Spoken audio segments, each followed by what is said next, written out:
ನಮಸ್ಕಾರ. ಮತ್ತಷ್ಟು ಚುಟುಕಗಳೊಂದಿಗೆ ನಿಮ್ಮ ಮುಂದೆ. ಮೊದಲನೆಯದು ಒಳೆದ ಸಾಲುಗಳೆಲ್ಲ. ಒಳೆದ ಸಾಲುಗಳೆಲ್ಲ ಕವಿತೆಗಳಾಗಿದ್ದರೆ ನಾನು ಕವಿಯಾಗಿ ಮಿಂಚುತ್ತಿದ್ದೆ. ಒಳೆಯದ ಸಾಲುಗಳು ಒಳಗೆ ಉಳಿದಿರುವುದರಿಂದ ನಾನು ಕವಿಯಾಗದೆ ಹಾಗೇ ಉಳಿದಿರುವೆ. ಒಳೆಯದ ಹಾಗೆ ನಾನು ಕವಿಯಾಗದೆ ಹಾಗೇ ಉಳಿದಿರುವೆ, ಒಳೆಯದ ಹಾಗೆ.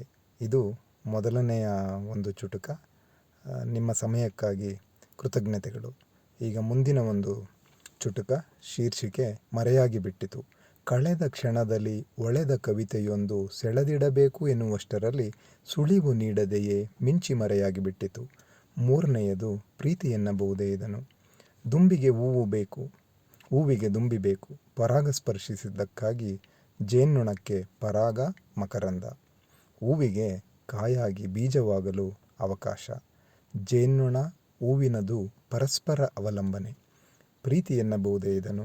ಮತ್ತೊಂದು ಚುಟುಕ. ಶೀರ್ಷಿಕೆ ಪ್ರೀತಿ ಉಳಿದು ಬಿಟ್ಟಿತು. ಹುಚ್ಚ ನಾನು ಮೆಚ್ಚಿಕೊಂಡು ಬಿಟ್ಟೆ, ಹಚ್ಚಿಕೊಂಡು ಬಿಟ್ಟೆ ತುಸು ಹೆಚ್ಚೆ. ಅವಳೂ ಹುಚ್ಚಿ, ಮೆಚ್ಚಿ ಹಚ್ಚಿಕೊಂಡು ಬಿಟ್ಟಳು. ಪ್ರೀತಿ ಉಳಿದು ಬಿಟ್ಟಿತು ಹಾಗೇ ಸುಮ್ಮನೆ. ಪ್ರೀತಿ ಉಳಿದು ಬಿಟ್ಟಿತು ಹಾಗೇ ಸುಮ್ಮನೆ. ಈ ಥರ ಆಗಾಗ ಬರಿತಾ ಇರ್ತೀನಿ. ಮುಂದಿನದ್ದು ಕೆಂಪಾಯಿತು ಕವಿತೆ. ಕವಿತೆ ನನ್ನ ಮೇಲೆ ಮುನಿಸಿಕೊಂಡಿದೆ, ನನಗೆ ಶಾಯಿರಿಯ ಮೇಲೆ ಪ್ರೀತಿಯಾಗಿದೆ ಎಂದು.